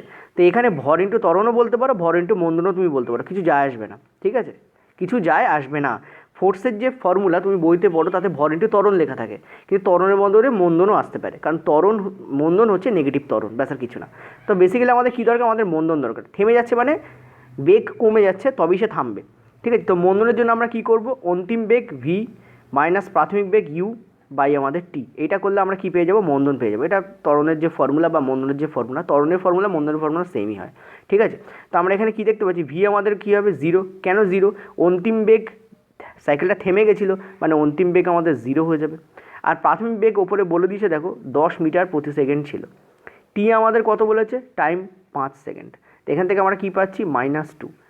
কী পাচ্ছি, -2 কেন পাচ্ছি, -2 কী বলে দিচ্ছে, যে এটা মন্দন হচ্ছে। তো এখানে তুমি -2 বসাবে না কিন্তু, কারণ এখানে ম্যাগনিটিউড জিজ্ঞেস করেছে। তো আমরা এখানে অ্যান্সার আমাদের কী হবে, 100 Newton will be the correct answer, ঠিক আছে। এই যে মাইনাস, এই মাইনাস আমাদের বলে দিচ্ছে মন্দন হচ্ছে। মাইনাস আমাদের কি বলছে, যে এটা মন্দন হচ্ছে। মন্দন বলতে কি, গতিবেগ কমে যাচ্ছে। গতি যদি না কমে সেটা থামবে কী করে, আমার কথা বুঝতে পারছো। তো অ্যান্সার আমাদের কী হবে, 100 নিউটন আমাদের এখানে কারেক্ট অ্যান্সার হবে। তো C will be the correct answer here, ঠিক আছে। তো এই হচ্ছে আমাদের টোটাল কোশ্চেন্স আজকে ছিল 25টা কোশ্চেন্স। 30টা কোশ্চেন্স ইচ্ছে ছিল করানোর, বাকিগুলো পাইল আপ করা হয়নি বা তোমাদের জন্য রেডি করা হয়নি অ্যাকচুয়ালি। নেক্সট দিন আমি তোমাদের আবার চেষ্টা করবো 25টা থেকে 30টা কোশ্চেন আবার দেওয়ার, ঠিক আছে। Thank you.